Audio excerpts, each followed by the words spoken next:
Oh, I made my way to my favorite example. You don't have to raise your hand, but if you can, if you raise it, I'll feel good about myself. How many people know الکرسی? الکرسی. The last example of the evening I want to share with you is الکرسی. Okay, we're going to recite it together. أعوذ بالله من الشيطان الرجيم. الله لا إله إلا هو الحي القيوم لا تأخذه سنة ولا نوم له ما في السماوات وما في الأرض من ذا الذي يشفع عنده إلا بإذنه يعلم ما بين أيديهم وما خلفهم ولا يحيطون بشيء من علمه إلا بما شاء وسع كرسيه السماوات والأرض وهو العلي العظيم.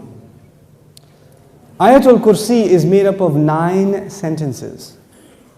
Ayatul Kursi has 9 sentences. I'll walk you through them. Allahu la ilaha illa huwa al-hayyul qayyum, number 1. La ta'khudhuhu sinatun wa la nawm, number 2. Lahu ma fis samawati wa ma fil ard, number 3. What's number 4? Man dha alladhi yashfa'u 'indahu illa bi idhnihi. That's number 4. يَعْلَمُ مَا بَيْنَ أَيْدِيهِمْ وَمَا خَلْفَهُم, number 5. Then وَلَا يُحِيطُونَ بِشَيْءٍ مِّنْ عِلْمِهِ إِلَّا بِمَا شَاءَ, number 6. Then وَسِعَ كُرْسِيُّهُ السَّمَاوَاتِ وَالْأَرْضِ, number 7. وَلَا يَؤُودُهُ حِفْظُهُمَا, number 8. وَهُوَ الْعَلِيُّ الْعَظِيمُ, number 9. 9 sentences. The first sentence is Allahu la ilaha illa huwa al-hayyul qayyum. It's a beautiful sentence which ends with 2 of Allah's names. What are those 2 names? Al-hayy, al-qayyum, the living and the source of all establishment. Everything stands and exists and is maintained because of Allah. What's incredible is that the last sentence, sentence number 1, has something in common with sentence number 9, which is وَهُوَ الْعَلِيُّ Azim. How many names of Allah in the last sentence? 2 names of Allah in the first sentence, 2 names of Allah in the last sentence. Okay. What's the second sentence? Before I go to the second sentence, let me tell you something about security. Security guards have a very hard job. You see those British guys that wear the funny hats at the towers? That can't smirk? That's a hard job. And one of the best jobs for college students.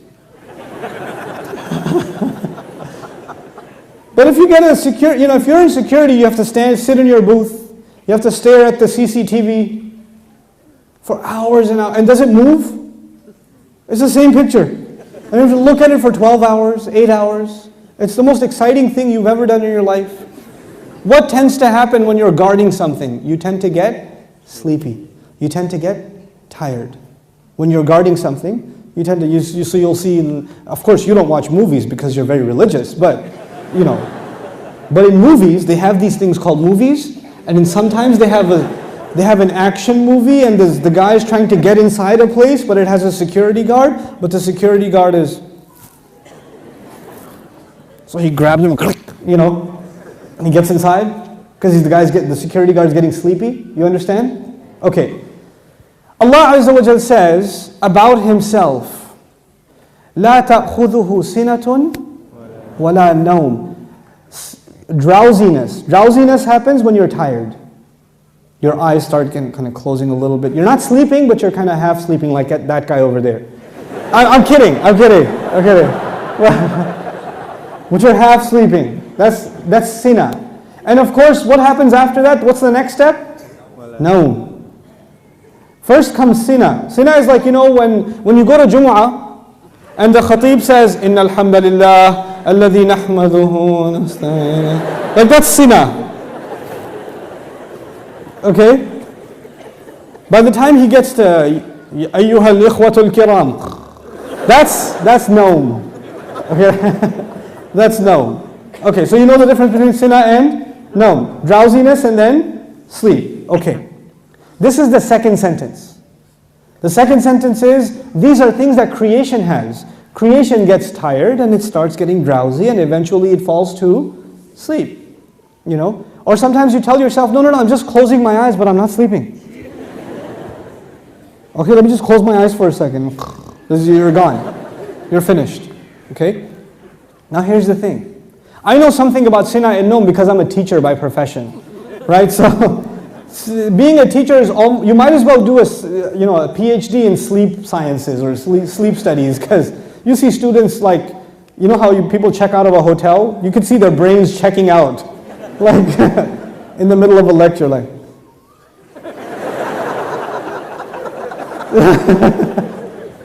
It's the best. This is the second sentence about sleep, about exhaustion and sleep, drowsiness and sleep. What was the second last sentence? وَلَا يَؤُودُهُ حِفْظُهُمَا. Guarding the skies and the earth does not exhaust Allah. When someone's exhausted, what do they get? Sina and Nom. The second sentence is actually connected to the second last sentence. لا تأخذه سنة ولا نوم ولا يؤوده حفظهما. He says له ما في السماوات وما في الأرض. He owns whatever is in the sky and the earth. Now before I tell you further, you need to understand the difference between two words, two names of Allah, Malik and Malik. Two names of Allah, Malik and Malik. I hope I can explain this difference to you, because it will make you appreciate these ayat like nothing else. Malik is an owner. Malik is an owner. Malik, I already told you today, what is Malik? King. Is there a difference between a king and an owner? Yes. You are the owner of your pen, but you do not say, I am the royal sovereign of this ink pen. You don't do that. That doesn't make a lot of sense. You understand? Owners can be of small things. You can own a car, you can own a computer, you can own a phone, but you're not going to be the king of it. Kingdom is used for big things. Here's another problem. Ownership is about property. It's about property. But kingdom is not about, you're not the king over a tree or the king over a piece of land. You're the king over the people who live in that land. Kingdom is about controlling people. Ownership is about controlling objects. There's a difference. Now Allah says, لَهُ مَا فِي السَّمَاوَاتِ وَمَا فِي الْأَرْضِ. He owns whatever is in the skies and the earth. What is the ayah about? Ownership. The ayah is about ownership. And ownership, one thing about ownership, it's micro. So every single thing is owned by Allah. Okay. What's the third last sentence? Anyone remember? وَسِعَ كُرْسِيُّهُ السَّمَاوَاتِ وَالْأَرْضِ. His throne extends to the skies and the earth. When Allah talks about His throne, He's talking about His kingdom. One dimension of control is ownership. The other dimension is kingdom. Both completing the picture. Because if you're just an owner, you're not a king. And if you're just a king, you're not an owner. By the way, let me tell you the difference also. Nowadays in some countries we have kings. You can be the king of an island. But does that mean you own everything in that island? No. Allah is the owner of all things and the king of all things. Both of them are necessary. Just because you own, and by the way, it could be that somebody owns all the property but they're not the king. Is that possible? They own the property but the king is someone else. So they have property ownership but somebody else has authority. Or somebody has authority and no property ownership. But Allah is Malik and He is Malik. The Malik part of Allah's attribute, لَهُ مَا فِي السَّمَاوَاتِ وَمَا فِي الْأَرْضِ. Third sentence. The kingdom of Allah, وَسِعَ كُرْسِيُّهُ السَّمَاوَاتِ وَالْأَرْضِ. Okay. What's the fourth sentence? Let's go back. Allahu la ilaha illa huwa al-hayyul qayyum. La ta'khudhuhu sinatun wa la nawm. Lahu ma fi as-samawati wa ma fi al-ard. What's next? Man dha alladhi yashfa'u 'indahu illa bi idhnihi. Let's understand this ayah first. Who will come and make shafa'ah with Allah except unless He gives permission? In other words, what is shafa'ah? Shafa'ah, if you don't understand the concept, because we use big English words like intercession. But let's make it simple. Shafa'ah means you got connections.